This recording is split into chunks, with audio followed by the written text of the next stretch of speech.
क्योंकि RJD JDU सब हमारे बिहार में समाप्त होने वाली है सब पार्टियां 2025 के बाद। तो जन स्वराज के भी अगर विधायक काम नहीं करते हैं, अगर जन स्वराज के भी कोई विधायक है, रिकॉल का भी हमारे संविधान में जनता ने दिया है। जैसे राजद और बीजेपी का आपने नाम लिया, जेडीयू का नाम लिया, ये सारे लोग दल छोड़ करके जन स्वराज में आ रहे हैं। ये सभी दल के लोग आ जाएंगे इधर, बाकी दल को बिहार के लोग जहाँ भेजना चाहेंगे वहाँ जाएंगे ये लोग। तो ये सब दल के लोग आ जाएंगे तो फिर कहीं जन स्वराज में भी वही वाला काम करे लगे? नहीं, हम लोगों का बहुत, क्योंकि आप देखिए पार्टी नहीं बनी है, हम 2 करोड़ के साथ लॉन्च हो रहे हैं। जो बीजेपी है वो 38 लाख पहुंची है पिछले 2014 के बाद से अभी तक, क्योंकि आप देखिए पार्टी नहीं बनी है, हम 2 करोड़ के साथ लॉन्च हो रहे हैं। समझिए हमारी बात को। जो बीजेपी है वो 38 लाख पहुंची है पिछले 2014 के बाद से अभी तक। नमस्कार, प्रणाम, मैं ऋतिक और अभी हम लोग पटना में उपस्थित हैं। पटना में जन स्वराज का जो मुख्यालय है वहाँ उपस्थित हैं और यहाँ क्या होता है, कैसे होता है, कैसे 2025 की विधानसभा की तैयारियां चल रही है और यहाँ के लोगों से आपको रूबरू कराएंगे। आइए आपको मिलाते हैं कुछ लोगों से। अच्छा, आप बताइए सर, काफी देर से हम आपको देख रहे हैं, यहाँ पे छात्र लोग आते जाते रहते हैं और अमूमन कहा जाता है कि छात्र राजनीति से हमेशा दूर ही रहते हैं, लेकिन जन स्वराज ऐसा क्या कर रहा है कि ज्यादातर छात्र ही जन स्वराज से कनेक्ट कर पा रहे हैं और जन स्वराज की बात छात्रों को बहुत ज्यादा प्रभावित कर रही है? देखिए, बिहार में अगर जो देखा जाए तो सबसे ज्यादा प्रभावित छात्र हैं राजनीति से, भले वो राजनीति में नहीं आना चाहते हैं। अब देखिए, अच्छी शिक्षा चाहिए, बिहार से बाहर जाना पड़ेगा। आप अच्छी शिक्षा ले लिए हैं तो अच्छी नौकरी के लिए भी आपको बाहर जाना पड़ेगा। चाहे विद्यार्थी हो, चाहे जो नहीं पढ़ लिख रहे हैं, जिनको नहीं मिल पा रहा है, जो शिक्षा का क्या व्यवस्था यहाँ पता है कि आधी आबादी ऐसी जिसको शिक्षा नहीं मिल पाती है, चाहे वो ऐसी व्यवस्था नहीं है, चाहे अगर जो प्राइवेट स्कूल में जो जाना भी चाहते हैं तो उनके पास इतनी क्षमता नहीं कि अपने बच्चों को भेज सकते हैं। तो सबसे ज्यादा प्रभावित छात्र हैं, इसलिए वो एक उम्मीद के साथ हमारे साथ आ रहे हैं जन स्वराज के साथ कि एक किरण की तरह ये आगे बढ़ रहा है। जो हमारा एक संकल्प लिया गया है कि हम अच्छी शिक्षा देंगे, अच्छा स्वास्थ्य देंगे और पलायन को हम रोक देंगे।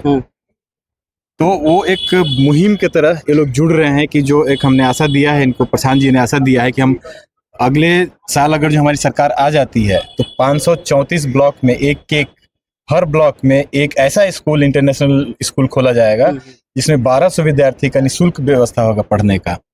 उसमें रहना, खाना और गाड़ियों की व्यवस्था जितनी भी होगी, आवासीय टाइप का, वो सब निःशुल्क होगा। उनका कहना है कि 12th तक तो हमारा शिक्षा अधिकार है, उस अधिकार से हम वंचित कर रखे हैं सभी को। बाकी पार्टियों ने, ये लोग मूर्ख रहेंगे और हम अपने जाति धर्म के नाम पे इनको बरगला करके इनको अपना वोट लेते रहेंगे। विद्यार्थियों को क्या यूज होता है बाकी पार्टियों में? तेल भरवा दिया, खाना खिला दिया, झंडा लेकर के ढोते रहिए। उनके भविष्य के बारे में कोई बात नहीं करता है। आज आप किसी भी पार्टी में चले जाइए, विद्यार्थी का क्या है, बस यही राजनीति है। विद्यार्थियों को झंडा लेकर के बाइक रैली कर दिया उनके साथ। हमारे यहाँ आप देखिए जाकर के इतनी अच्छी अच्छी टीम बनी हुई है, यूथ क्लब खुला हुआ है। यूथ क्लब में विद्यार्थियों के लिए काम हो रहा है। वहाँ पे जो बच्चे पढ़ना चाहते हैं, जो बच्चे खेलना चाहते हैं, समुचित व्यवस्था वहाँ पे किया जा रहा है। 25,000 से ज्यादा इस यूथ क्लब हमारा खुल चुका है पूरे बिहार में। पूरे बिहार में नहीं, अभी तो सिर्फ नॉर्थ बिहार में खुला है। साउथ बिहार में अभी तो पदयात्रा शुरू भी नहीं हुई है, अभी यहाँ नहीं खुली। सिर्फ मैं नॉर्थ बिहार की बात बता रहा हूँ। अभी जहाँ तक सुपौल तक अभी पदयात्रा हुई, वहीं तक की बात कर रहा हूँ मैं। टोटल हमारा लक्ष्य है कि 70,000 के लगभग पूरे बिहार में यूथ क्लब खोलना। यूथ क्लब जो है वो ग्रामीण परिवेश के लिए, जहाँ पे कोई व्यवस्था नहीं होता है, जो हमारे टैलेंट है, जिनको खोज के लाना है स्पोर्ट्स में, जो दब के रह जाते हैं, जिनको कोई प्लेटफॉर्म नहीं मिलता है, जन स्वराज एक प्लेटफॉर्म दे रही है यूथ क्लब के जरिए कि आप उभर के आइए बाहर। जो पढ़ने वाले विद्यार्थी, जो तैयारी करने वाले हैं, वो पटना या अन्य शहर में जाकर के पैसे दे करके नहीं रह सकते, नहीं शिक्षा ले सकते हैं। उनको यूथ क्लब की तरह वहाँ पे हम लोग ट्यूशन दे रहे हैं। तो ये सारी व्यवस्थाएं जो है यूथ के लिए किया जा रहा है ताकि उनको व्यवस्था मिल सके आगे में बिहार परिवर्तन के लिए। हम लोग सिर्फ सत्ता परिवर्तन की बात नहीं करते हैं, हमारी पार्टी बात कर रही है व्यवस्था परिवर्तन की। व्यवस्था परिवर्तन कैसे होगी जब तक शिक्षित नहीं होंगे लोग? तो वही हम, इसीलिए यूथ का रुझान जो हमारी तरफ ज्यादा है और बहुत ज्यादा यूथ जुड़ रहे हैं हमारे साथ। भैया ने अभी बताया कि जन स्वराज के साथ छात्र क्यों इतना ज्यादा जुड़ रहे हैं, तो इसका एक ही वजह है कि जन स्वराज शिक्षा पे बात करती है, जन स्वराज इनके रोजगार पे बात करती है। इसलिए जो बिहार का यूथ है, बिहार के छात्र हैं, जो बिहार के युवा हैं, जन स्वराज के साथ में बड़ी संख्या में जुड़ रहे हैं और आकर के अपना समर्पण दिखा रहे हैं, अपना एक मुहिम में साथ दे रहे हैं। जो अभियान चल रहा है बिहार में, जन स्वराज अभियान, जो कि अभी एक पार्टी बनी भी नहीं है। और भैया ने ही बताया कि पूरे बिहार में लगभग 70,000 यूथ क्लब खुलने वाले हैं, जो ग्रामीण स्तर पे बच्चों को शिक्षा की व्यवस्था करवाते हैं और उनको एक मंच देते हैं। जो खेलने वाले छात्र हैं उनको खेलने के लिए व्यवस्था कराई जाती है और उनके टैलेंट को देख करके उन्हें एक मौका देने का प्रयास करता है। इसलिए बिहार के यूथ जन स्वराज से जुड़ रहे हैं और अपना कंधा लगा रहे हैं, बिहार की व्यवस्था परिवर्तन की बात कर रहे हैं। अच्छा, ये चुनाव होने वाली है बिहार में, अभी उपचुनाव है, इसके बाद 25 में आप देखेंगे तो विधानसभा के चुनाव होगी। तो जन स्वराज की तैयारी है बिहार में? जन स्वराज की देखिए अभी पार्टी नहीं बनी है। 2 अक्टूबर को पार्टी बनने जा रही है। आज तक का रिकॉर्ड है, सबसे पुरानी जो स्ट्रांग पार्टी है वो भाजपा है। अभी बिहार में भाजपा का जो सदस्य है वो लगभग 38 लाख के आसपास है।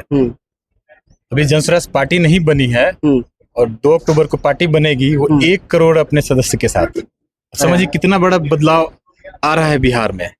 बिहार के लोगों ने ये चीज जोड़ा है, इस चीज में मुहिम में साथ दिया है। हमारा जो प्रशांत जी जो पदयात्रा कर रहे हैं वो उसका एक रिजल्ट निकल के आ रहा है कि 1 करोड़ का उन्होंने लक्ष्य रखा है कि हम जिस दिन पार्टी को लॉन्च करेंगे हमारे पास 1 करोड़ सदस्य का नाम, नंबर, पता के साथ में अवेलेबल रहेगा, कोई भी देख सकता है उसको। लेकिन मैं आपको बता दूं कि हम लोग अभी 1 करोड़ क्रॉस कर गए हैं। 2 अक्टूबर दूर है, मतलब पार्टी अभी बनी नहीं है और आपने सदस्यता की संख्या 1 करोड़ पार कर चुके हैं और 2 अक्टूबर तक हो सकता है हम लोग 1.5 करोड़ तक पहुंच जाए। और बीजेपी, हमारा लक्ष्य था। हाँ, 2 अक्टूबर तक 2 करोड़ की संख्या हो जाएगी, लगभग हो जाएगी। बिहार या देश की अभी बड़ी पार्टी के रूप में बीजेपी जानी जाती है, जिसकी सदस्यता की संख्या कितनी है? लगभग 38 लाख है बिहार में 38 लाख की संख्या है। और जन स्वराज जो अभी दल बना नहीं है, जन स्वराज जो अभी अपनी पार्टी बिहार में बनाई नहीं है, लॉन्च नहीं की है, उसकी सदस्यता की संख्या 1 करोड़ पार कर चुकी है। अब भैया का दावा है कि जन स्वराज 2 अक्टूबर तक अपनी सदस्यों की संख्या 2 करोड़ तक कर देगी। तो आपको नहीं लगता है कि 2 करोड़ एनफ है बिहार छापने के लिए? बहुत इनफ है। जो उन्होंने सदस्यता अभियान चलाया, सत्ता में रह करके काम किया, पूरा उनका MP MLA MLC जीते हुए उन्होंने काम किया, तब हम अभी पार्टी भी नहीं बने हैं। हमारा कोई सदस्य भी नहीं है विधानसभा, लोकसभा या कहीं भी। हम जब लॉन्च हो रहे हैं 2 करोड़ से, तो आप समझ सकते हैं कि जब हम लॉन्च होने के बाद हमारी क्या रफ्तार होगी। अभी हमारी रफ्तार 2 साल में ये है, 2 साल पदयात्रा का 2 साल हुआ है हमारा। 2 साल में हमारा ये रफ्तार है कि 2 साल में हम लगभग 2 करोड़ के लगभग पहुंचने वाले हैं। तो 25 होते होते तक हम, जब वो रफ्तार हमारा मल्टीप्लाई होगा, कई गुना होगा पार्टी बनने के बाद। क्योंकि अभी से लोगों का इतना रुझान है कि हमारे ऑफिस में अन्य दलों से डेली कुछ न कुछ लोग आ रहे हैं। क्योंकि RJD JDU सब हमारे बिहार में समाप्त होने वाली है, सब पार्टियां 2025 के बाद। तो सारे लोग जुड़ने जा रहे हैं, आ रहे हैं, जुड़ रहे हैं डेली। तो आप ये समझिए जब जिस दिन पार्टी लॉन्च हो जाएगी उसके बाद से किस रफ्तार से लोग जुड़ना शुरू होंगे। अभी आपने कहा कि काफी सारी जो बिहार में पार्टियां हैं, जैसे राजद और बीजेपी का आपने नाम लिया, JDU का नाम लिया, ये सारे लोग दल छोड़ करके जन स्वराज में आ रहे हैं। और जब पार्टी लॉन्च होगी, जन स्वराज की व्यवस्था बनेगी, तो ये दल कहाँ चला जाएगा? ये सभी दल के लोग आ जाएंगे इधर, और बाकी दल को बिहार के लोग जहाँ भेजना चाहेंगे वहाँ जाएंगे ये लोग। तो ये सब दल के लोग आ जाएंगे तो फिर कहीं जन स्वराज में भी वही वाला काम करे लगे? नहीं, हम लोगों का बहुत सारा यहाँ पे इंटरनल वो सिस्टम है कि गलत लोगों को हम लोग नहीं ले रहे हैं। जो अच्छे लोग हैं वही आ रहे हैं। बाहुबली हमारे यहाँ एक्सेप्टेड नहीं है। जो चोर उचक्के है अन्य दल से आ रहे हैं वो भी नहीं। हमारे संविधान जो बन रही है, 2 अक्टूबर तक हमारे संविधान भी लॉन्च हो जाएगी। उसमें बहुत सारा प्रक्रिया है, उनको बहुत सारा प्रक्रिया पार करके तब हमारे साथ। अभी तो हर जिले में आपके सदस्य जा रहे हैं जो संविधान बना रहे हैं। लगभग 120 लोगों की समिति बनी है। 120 लोगों की बनी थी, अभी 171 हो गए हैं। अभी 171 लोगों की समिति हो गई है। हाँ। जो कि हर जिले में जा रहे हैं, हर अनुमंडल में जा रहे हैं और जा करके वहाँ के लोगों से बात कर रहे हैं और पूछ रहे हैं कि जन स्वराज का संविधान कैसा होना चाहिए, इसमें और कुछ क्या होना चाहिए। वो हमारे कुछ 50 पॉइंट्स हैं, वो जाके उनसे डिस्कशन करते हैं कि ये पॉइंट होना चाहिए कि नहीं हमारे संविधान में, या इसके अलावा भी कुछ होना चाहिए। जैसे सदस्य कैसे बनाया जाए, कैसे लोगों को लिया जाए। अन्य पार्टी, जो आपने प्रश्न पूछा कि बहुत सारे अन्य पार्टियों के भी गलत लोग भी आ सकते हैं आपके यहाँ, तो उनके लिए प्रक्रिया है, उस संविधान में डाला जा रहा है कि अगर जो हमारे साथ आते हैं तो उनको टिकट देने का प्रावधान क्या होना चाहिए, और उनका बैकग्राउंड क्या है, अगर जो केस है, मुकदमा है, इस तरह के 50 क्वेश्चन है कि हम उनको पार्टी में लें तो कैसे लें, क्योंकि हमने तो ऐसा हमारा टैगलाइन ही है, सही लोग, सही सोच और सामूहिक प्रयास। तो सही लोग को ही हमें लेना है, गलत लोगों को हम लोग एक्सेप्ट कर ही नहीं रहे हैं। अच्छा, मतलब कि आपको कहने का मतलब है कि जन स्वराज का जो संविधान बन रहा है ये बिहार की जनता से पूछ करके बनाया जा रहा है और जनता लोग मिल करके संविधान बना रहे हैं, बिहार जो जन स्वराज की है। अच्छा, जो राजनीतिक दल है जैसे जेडीयू, आरजेडी, बीजेपी, कांग्रेस, तो क्या जन स्वराज का संविधान और बाकी लोगों के संविधान में क्या अंतर है?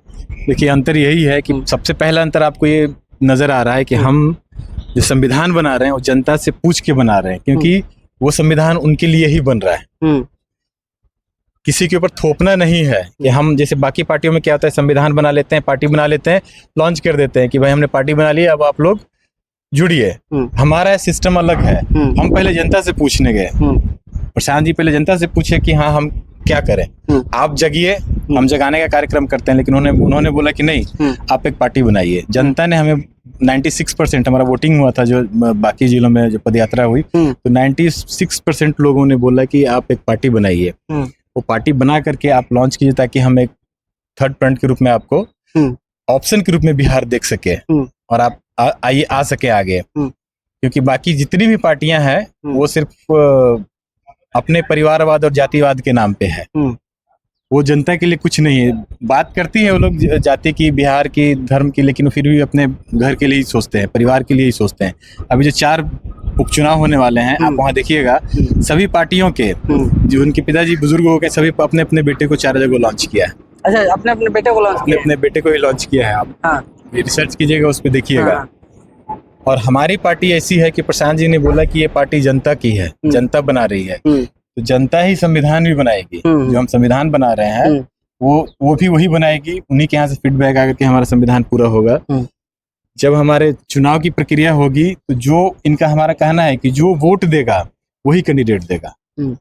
बाकी पार्टियों में क्या होता है कि हम बंद कमरे में एक लिस्ट बना देते हैं कि 243 सीट में से जितना गठबंधन हुआ सब अपने अपने सीट का लिस्ट जारी कर देते हैं। हमारा उल्टा है, हमारा नीचे से आएगा नाम, ये लोग हैं सर, इनको देखा जाए। वो भी उनका सिस्टम ऐसा है कि 5-7 लोगों का नाम आएगा, उनका फिर प्रक्रिया चलेगा, फिर उसमें से मतलब विधानसभा में कोई एक व्यक्ति का नाम नहीं, 5 से 7 लोगों का नाम आएगा। और जनता चुन के बताएगी कि इस बार किसी विधायक चुनना है। जनता वोट करेगी उस समय, जो हमारे संस्थापक सदस्य बन रहे हैं वही वोट करेंगे कि हाँ इन 5 में से कौन ठीक है, इनको आप टिकट दे सकते हैं। सारा प्रक्रिया एकदम ओपन है, जनता के बीच में है हमारा। यही अंतर है बाकी पार्टियों से हमारी। मतलब कि 4 लोग मिलकर के डिसीजन नहीं लेंगे कि विधायक के टिकट किसको देना है, जो ये बोड़ा के बोड़ा पैसा पे जो टिकट बिकता था बाकी दलों में। जन स्वराज कह रही है कि ऐसा नहीं होगा।